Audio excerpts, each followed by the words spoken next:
జరిగినట్టు ఏమైనా ఆధారాలు చూపించారా? చెప్పండి.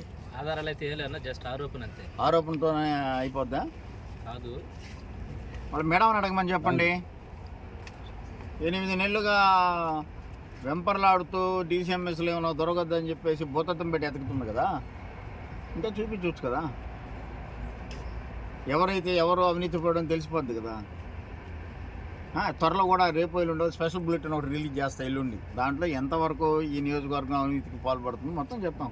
పెయిడ్ ఆర్టిస్టులుగా వస్తూ ఉన్నారు పాపం కొంతమంది. ఏంటంటే చలపతిరావుని తిట్టొస్తే మీకు ఒక ఇరిగేషన్ వర్క్ ఇస్తా, నువ్వు పోయి మీరు ముందు తిట్టేసి వస్తే, నిన్న మీకు తెలుసో తెలీదో, నిన్న జరిగినటువంటి ప్రెస్ మీట్ ఇందాక మా పిల్లకాయలు చూపిస్తుంటే చూసా. అది ఒక ఎంటెక్ ఒక ఎగ్జామ్ లాగా ఒక్కొక్కరు రాస్తే మార్కులు ఇప్పుడు దిస్తున్నారంట. ఎవరికి ఎన్ని మార్కులు వస్తే ఆయన వర్కులు అంట. సో దానికోసం వెంపర్లాడుతూ వచ్చారు నిన్న పాపం. ఒక ఆయన అయితే పాపం తెలుగుదేశంలో ఎప్పుడో పాపం ప్రతిపక్షంలో ఉంటే ఇబ్బంది పడతా ఉండి పాపం అతను అక్కడి నుంచి అక్కడికి రావాలన్నా కూడా రాలేడు. అంత పాపం అలుపు ఎక్కువ వ్యక్తి. ఆయన కూడా వచ్చి నేను మాట్లాడేటికి వచ్చి ఏంటంటే, అయ్యా నాకు ఇరిగేషన్ వర్క్లో రేపు నువ్వు కానీ లేకపోతే నువ్వు కానీ నేను మాట్లాడకపోతే నీకు ఇరిగేషన్ వర్క్ ఇచ్చే పరిస్థితే లేదు, నువ్వు వాడిపోయి మాట్లాడేసి రమ్మంటే వచ్చాను స్వామి, అంతకన్నా నాదేం లేదు. నేను మాట్లాడేది ఏముంది, సంక్షేమం అభివృద్ధి మా భలే చేసామని చెప్తాను, అందుకని నేనేం చెప్తాను అని చెప్తున్నాను. సంక్షేమ అభివృద్ధి కూడా దేనికైనా రెడీ, సిద్ధమైతే దేనికైనా సిద్ధమే. ఊరినే వచ్చి వాడు కూడా డిఫాల్టరు, ఒకడు వచ్చేసి వాడితో మాట్లాడాల్సిన అవసరం లేదు, ఒకడు వచ్చి రౌడీ చేటరు, వాడు వచ్చేసి ఇప్పుడు కూడా వాడు ప్రతి ఒక్కటి చిన్న ఆయన ఆస్తి పెట్టి కుదవబెట్టున్నాడు. ఎండిఓ ఆఫీసులో దొంగతనంగా ఈరోజు పెట్టిన కేసు ఎందుకని అప్పుడే వదిలేసిన అధికారంలో. ఎండిఓ ఆఫీసులో దొంగతనంగా వాడు ఈ ఎక్విప్మెంట్ కూడా దొంగతనం చేసి ఎత్తుకెళ్ళిపోయినాడు వాడు. సరే సీసీ ఫుటేజ్లు కూడా ఆ రోజు ఉన్నాయి, ఇప్పుడైతే లేదు. ఎందుకలో ఒక ఎంపీటీసీగా బతుకుతా ఉన్నాడు, ఏదో చెప్పుకో బతుకున్నా వదిలేసింది వాస్తవం. అది మాత్రం వాడు రౌడీ షీటర్గా ఉన్నాడు. ఇప్పుడు కూడా వాడి గురించి మాట్లాడాల్సిన అవసరం లేదంటే నిత్యం వాడు ప్యాకెట్ ఆడించుకొని బతికించాలా, లేదంటే బ్రాండ్ షాపు లేదంటే రెంట్ కావాలంటే ఆడు తిరుగుతూ ఉంటాడు, లేదంటే నాకు మేడం ఏదైనా వర్క్ ఇస్తే బతుకుతానమ్మా, లేకపోతే నేను ఆత్మహత్య చేసుకోవాల్సిన శరణ్యం అంటుంటాడు. వాడి గురించి మాట్లాడాల్సిన అవసరంలే. వాడి గురించి చెప్పేవాళ్ళు త్వరలో బుద్ధి చెప్తారు. వాడి గురించి వాడిప్పుడు కూడా చిన్న ఆస్తి కూడా కుదరబెట్టినాడు, అది కూడా యాక్షన్కి వచ్చింది. వాడు కోళ్ళు అమ్మేస్తాడని చెప్తున్నారు, ఆ ఊరోళ్ళు వచ్చినారు. ఇప్పుడు కోళ్ళు దొరికినా అమ్మేస్తాడు వాడు దెబ్బకి మా బైకులు బతకడం లేదు. కార్లు బైకులు కుదరబెట్టుకోవడానికి అడ్డగా ఈ మధ్య ఎలా పడడం తయారైందంటే ఎక్కడెక్కడ కార్లు కూడా తీసుకొచ్చి కుదరబెట్టేస్తున్నాయి. వీడితో చాలా ఇబ్బందికరంగా ఉందా, వీడు అన్ని రకాల మోసగాడిగా తయారైందని చెప్తున్నాడు. వారి గురించి అంతకన్నా మాట్లాడబడలే. ఎల్లుండి అసలు ఏం జరుగుతుంది ఇక్కడ, ఎందుకు వచ్చి ప్రెస్ మీట్లు పెడుతున్నారు అనేది కూడా సైడ్ ట్రాక్ పట్టేయడం కోసం, ఏదంటే రైతుల కోసం ఎవరైతే మాట్లాడుతూ ఉన్నాం, రైతులకి గిట్టుబాటు ధర కోసం మంచి ధర్నా చేపట్టాం. ఈ యొక్క కోవూరు నియోజకవర్గంలో డెల్టా ప్రాంతంలో ధర్నా ద్వారా ఈ యొక్క కూటమి ప్రభుత్వం కళ్ళు తెరద్దామని మాట్లాడినటువంటి వాస్తవం. దాని సైడ్కి ఆనందం కలిగించడం కోసం మాట్లాడే మాటలు తప్పితే ఏదైనా మీ ప్రాతికేయ సోదరులు ఒకసారి మీరు ఆలోచన, ఏదైనా సబ్జెక్ట్ గురించి మాట్లాడే మగవాడు ఎవడన్నా ఉన్నాడా ఈ కోవూరు నియోజకవర్గంలో చలపతిరావుతో ఎదుర్కొనే మగవాడు ఎవడన్నా వస్తే వచ్చి నిలబడితే నేను దానికైనా సిద్ధంగా ఉండాలి. అంతేగాని అబద్ధాలు చెప్పుకుంటూ ఇప్పటికీ అబద్ధాలు చెప్పేసి ప్రభుత్వాన్ని ఏర్పాటు చేసుకొని చేస్తామంటే అబద్ధాల ప్రచారాలతో అబద్ధాలు ప్రెస్ మీట్లు పెట్టుకుంటే ఎన్ని రోజులు బతుకుతారా? ఈ విధంగా నిజాయితీగా బతకండి, నిబద్ధతతో నిజాయితీతో బతకండి. ఏదైనా ఉంటే ఆధారాలు తీసుకోరండి, దేనికైనా సై. నేను నా పార్టీ పోయినాయి 10 నెలలు అయితే, ఈ 10 నెలలు వెంపర్లాడుతున్నారు, ఎతకండి, ఎతికి పెట్టండి. అంతేగాని ఎవడో ఏది వచ్చినట్టు కొజ్జాలాగా తలదించుకొని తల ఎత్తుకొని మాట్లాడరా, నా కొడగా తల ఎత్తుకొని మాట్లాడి ఏమిరా చలపతిరావు రే రారా చూసుకుందామని మాట్లాడరు, తల ఎత్తుకుని మాట్లాడరా, కొజ్జాలాగా తల దించుకొని మాట్లాడద్దు. ఏదైనా వాస్తవాలు ఉంటే ఎవడో రాసిన స్క్రిప్ట్ ఏంద్రా, ఎవడో పెట్టిన బిడ్డకి నువ్వేంద్రా ముద్దు పెట్టేది. నువ్వు వచ్చేసి ఎంక్వైరీ చేసుకొని అమలు చేసి చలపతిరావు ఇంత తిన్నాడు కేసు పెట్టించి ఒక రిమాండ్లో వేయించడమా, క్రిమినల్ కేసు పెట్టడమా? అమలు చేసి ₹1 కానీ మేము కానీ తినున్న దేనికైనా సరే మా పిల్లకాయలు ఈరోజు తీసుకొచ్చేసి దానికి సంబంధించిన కాగితాలు కూడా మీరు సమర్పించడం జరిగింది. ఏ రోజైనా ఇంతవరకు డీసీఎంఎస్ ద్వారా అమలు ఛార్జ్ ఇవ్వడం ఇంతవరకు జరగల. ఏదైనా జరిగితే డిఎం సివిల్ సప్లైస్కి ట్రాన్స్ఫర్ చేస్తాం. ఆ రోజు కలెక్టర్ గారిని కలిసి డిఎం సివిల్ సప్లైస్కి ట్రాన్స్ఫర్ చేస్తాం సార్, మాకైతే అవకతవకలు ఉంటాయి, మా దగ్గర వచ్చేసి ఏదైనా సరే ట్రాన్స్పోర్ట్ ఇవ్వాలన్నా ఏదైనా ఇవ్వాలంటే రైతులకి డిఎం సివిల్ సప్లైస్ కాబట్టి వాళ్ళ దగ్గర అకౌంట్లు ఉంటాయి, ప్రతి రైతు అకౌంట్ ఉంటుంది కాబట్టి వాళ్ళ దగ్గర ట్రాన్స్ఫర్ చేయడం చెప్పింది. ఎవడో ఒకటి బీడీ తాగేవాడు వచ్చేదో తప్పుడు లెక్కలిస్తే మాట్లాడితే ఎవరు దానికి భయపడేవాడు ఎవడు లేడు. రేపు అక్కడ జరిగేటువంటి రైతు ధర్నాలు కూడా వాస్తవాలు బయట పెడతాం. సొసైటీ అడ్డం పెట్టుకొని 1 ఎకరా ఉన్నాడు, వాడేట 50 ఎకరాలు సంపాదించుకున్నాడు. చలపతిరావుని అడ్డం పెట్టుకొని ఆ రోజు వచ్చేసి నీకు సొసైటీలో ఉండేసి సొసైటీ ద్వారా స్ట్రక్చర్లు కొట్టుకొని ₹4 సంపాదించుకున్నప్పుడు కూడా ఈ రోజు వచ్చే చలపతిరావు చలపతిరావు గురించి మీరు ఏదైనా సరే మంత్రులు ఉన్నారు, ఎమ్మెల్యేలు ఉన్నారు, ప్రభుత్వం మీ చేతిలో ఉంది, ఎందుకు మీరు చేయలేకపోతున్నారు? ఎందుకు పని మాలిన రౌడీ షీటర్లు ఒకడు ఆదివారం పోయి సంతకం పెట్టాల్సిన రౌడీ షీటర్ని తీసుకొచ్చి కూర్చోబెట్టి మాట్లాడిస్తున్నారు. రౌడీ షీట్ మోయించాలి ఏంటో ట్రై చేస్తున్నారు. రన్నింగ్లో 3 కేసులు ఉన్నాయి, హైకోర్టును ఆశ్రయిస్తాం. ఇవన్నీ భయపడేవాళ్ళం కాదు. ఒక రౌడీ షీటర్ని గురించి పెట్టి మీరు మాట్లాడిస్తారా? అదేమనంటే ఎల్లాయిపాళెంలో విపిఆర్ ఫౌండేషన్ తరఫున 2 వర్కులు చేశాం, నీకు ఒక వర్క్ ఇవ్వాలంటే నువ్వు పోయి ఈరోజు మాట్లాడాల్సిందే.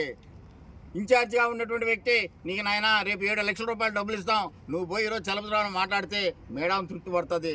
తద్వారా నువ్వు మాట్లాడితేనే నీకు 7 లక్షలు. రేపు విపిఆర్ ఫౌండేషన్ ద్వారా ఎన్ని వర్కులు జరిగినాయి, ఎన్ని ఫ్రీగా జరిగినాయి, ఎంతమందికి ఈరోజు జోబీలు నడుతున్నాయి, ఇన్ఛార్జీల జోబీలు ఏ విధంగా 7 కోట్లు పోతుందో ప్రతి ఒక్కటి క్షుణ్ణంగా ఏ వర్క్ ఎక్కడ జరిగింది, ఏది విపిఆర్ ఫౌండేషన్ దగ్గర ఫ్రీగా చేశారా, ఏ వర్క్ ఫ్రీగా చేశారో చూపించాల్సిన పరిస్థితి ఈరోజు ఎవరైతే చెప్తా ఉన్నారో మేమంతా విపిఆర్ దాని మీద ఫ్రీగా చేస్తూ ఉన్నారో ఒకసారి కళ్ళు తెరవండి. తెలుగుదేశం ఉన్నటువంటి నాయకులు కార్యకర్తలరా, ఇవన్నీ చేసుకొని ఇన్ఛార్జి జోబులో పోతా ఉన్నాయి నాయన. నిన్న మొన్నటి దాకా ఫ్రీ ఫ్రీ ఫ్రీ అన్నది ఇంట్లో కూర్చొని రికార్డులు చేయించుకొని రేపు ఇరును కూడా పేమెంట్లు జరిగిన పరిస్థితి ఏర్పడినది. ఈ పేమెంట్లు మీకు కావాలంటే చలపతిరావుని అటాక్ చేయండి, చలపతిరావుని కొట్టండి, చలపతిరావు మీద మీరు ప్రెస్ మీట్లు పెట్టండి, పెడితేనే మీకు పేమెంట్లు అని చెప్పి ఇన్ఛార్జీలకి హోమ్ జారీ చేసి నియోజకవర్గం ఏదైనా ఉంది రాష్ట్రంలో అంటే అది కోర్ నియోజకవర్గం. అంతేగాని ఎవడో ఎదవా పనికి మాలినట్టు ఎదవా పనికి మాల ముండా వచ్చి మాట్లాడితే భయపడే పరిస్థితి కాదు.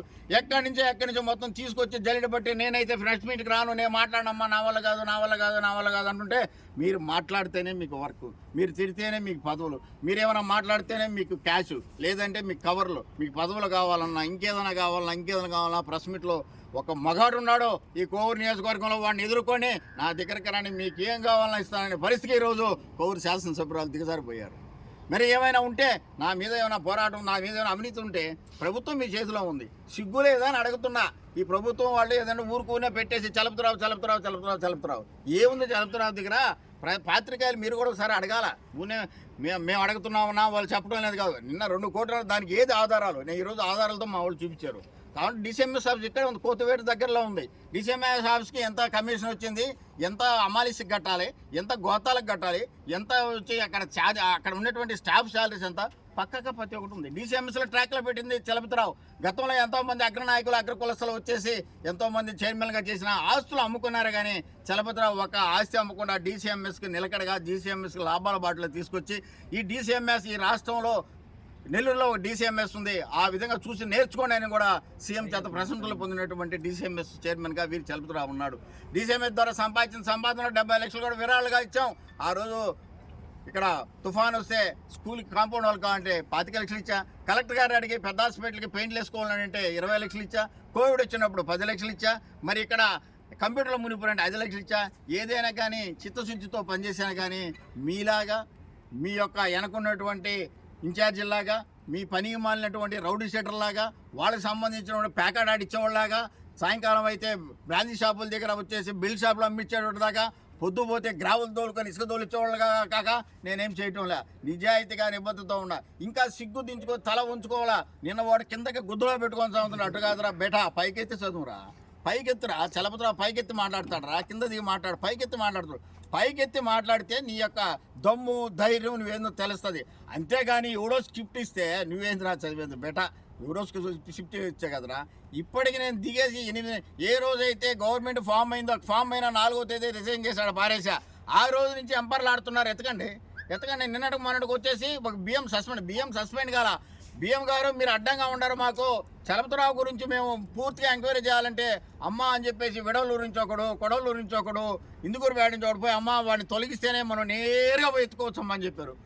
ఏమన్నా దొరికితే అప్పుడు మీరు కేసులు పెట్టండి, క్రిమినల్ కేసులు పెట్టండి, రకరకాలు ఉంటాయి. అంతేగాని ఊరకనే వచ్చి మొన్న పెట్టాడు, నన్ను కిండలు చేస్తున్నాడు అసెంబ్లీ. వాస్తవమే, మేము చెప్పింది వాస్తవం, మంచిదే కదా. నేను ఏమైనా తప్పు మాట్లాడానా? ఓ పారిశ్రామికవేత్త అందరూ దొరుకుతారా? ఒకరికైతే దొరికారు పారిశ్రామికవేత్తలు, అందరూ దొరకలేరు కదా. నియోజకవర్గం అంతా పారిశ్రామికవేత్తలు చేస్తాంటే సంతోషమయ్యా. సూపర్ 6 పోయినా కానీ పారిశ్రామికులుగా చేస్తానంటారు, అంతకన్నా సంతోషం. మన పారిశ్రామిక హబ్బు అవుద్ది. గౌరవ శాసనసభ్యులు గారు మంచి మాట మాట్లాడింది, అది కూడా తప్ప. ప్రశంసించడం కూడా తప్ప. మరి పాత్రికేయ సోదరులు మీరు కూడా వస్తున్నారు, ఇంటా ఉన్నారు. ఎవరు ప్రశంసిస్తున్నారు, ఎవరు విమర్శిస్తున్నారు, ఎక్కడ ఏం జరుగుతుందో, ఎవరిని తిట్టిస్తున్నారు కూడా ఒకసారి ఆలోచించండి. ఈ రోజుతో ఏది కాదు, అధికారాలు శాశ్వతం కాదు. జగన్మోహన్ రెడ్డి 2.0 చూపిస్తా అన్నాడు. కొడవలూరు మండలం డిఫరెంట్గా చూపించబోతా నేను. ఇది అంతకి 10 అంతలుగా ఉంటుంది. మాట్లాడుకొని ఈరోజు ఉన్నారు కదా అని చెప్పేసి ఎగరేసుకొని మాట్లాడుకుంటున్నారు. ఒకసారి ఆలోచన వెనక్కి తిరిగి మాట్లాడండి. అధికారాలు మాకు కూడా వస్తాయి. వచ్చినప్పుడు మేము కూడా చూపిస్తాం నాయన. చాలా సినిమా ఉంటుంది, అది రివర్స్ సినిమా అంటే ఎట్టుంటుంది, 3D సినిమా కూడా చూపిస్తా. అంతేగాని ఈ భయాలకి భయపడేవాడు కాదు. ఆ లాస్ట్ సుఫారీలు కూడా మాట్లాడుతున్నాడంట. వాడు అసలు అడ్డం తీసేసుకుంటే పోతున్నాయి. ఓకే నేను రెడీ, దేనికైనా రెడీ. మీకు దమ్ము ధైర్యం ఉంటే నాకు ఎదురుగా వచ్చే ఏ మొగడైనా ప్రెస్ మీట్ పెట్టండి, ఎవడైనా ప్రెస్ మీట్ పెట్టండి, నేను సిద్ధంగా ఉండా. నీ కోర్ నియోజకవర్గం జరిగిన అభివృద్ధి గురించి మాట్లాడుతున్నారా, సిద్ధం. సంక్షేమమా సిద్ధం, దొంగ బిల్లులా సిద్ధం. దేనికి సిద్ధం? మళ్ళీ చేసేటప్పుడు బిల్లు చేసుకుంటారు, మా కార్యకర్తలు చేసుకుంటారు, మా నాయకులు చేసుకుంటారు. చెప్పండి, చేసేదేమో ట్రస్ట్ అని చెప్పడం, బిల్లు ఏమో చేసుకొని ఇన్ఛార్జీలు జోబులో పోతా ఉంది, కొన్ని కోట్లు పోతా ఉన్నాయి. ఇప్పుడైనా కార్యకర్తలు తెలుగుదేశం వాళ్ళైన పాప నాయకులు చెప్తా ఇంకా తెలిసినట్లేదు. మేడం గారు ట్రస్ట్ ద్వారా చేస్తూ ఉన్నదయ్యా, ప్రమాణం చేస్తున్నది. ఏ ఒక్క పని, ఏ ఊర్లో జరిగిన పని కూడా వదలలేదు నాయన. ప్రతి ఒక్కటి టెండర్ల ద్వారా, ప్రక్రియ ద్వారా అగ్రిమెంట్లు అయిపోయినాయి, చెక్ మేనేజ్మెంట్ అయిపోయింది, పేమెంట్లకి రెడీ అయినాయి. ఆ పేమెంట్లు కూడా 3 పేర్లు పడతా ఉన్నాయి. ఆ పేమెంట్లు కూడా ఎవరి మీద పడేది కూడా త్వరగా చెప్తాను. ఏ పేమెంట్ ఎవరు మాట్లాడితే వాళ్ళకి పాస్ మార్కులు ఇస్తూ ఎవరికి ఎంత అమౌంట్ ఇవ్వాలని కూడా జరుగుతూ ఉంది నాయన. దీని గురించి ఎవరు ఏం భయపడాల్సిన అవసరం లేదు. ఒక్క రైతు గురించి ఈ యొక్క కూటమి ప్రభుత్వం రైతుల పట్ల వ్యవహరిస్తున్న తీరును బట్టి ఒక ధర్నా చేద్దామంటే ఒళ్ళంతా పాము జర్రెలు తేళ్లు పాలినట్టున్నాయి. ఏం రైతులు ఆదుకుంటే తప్పే ఉందమ్మా.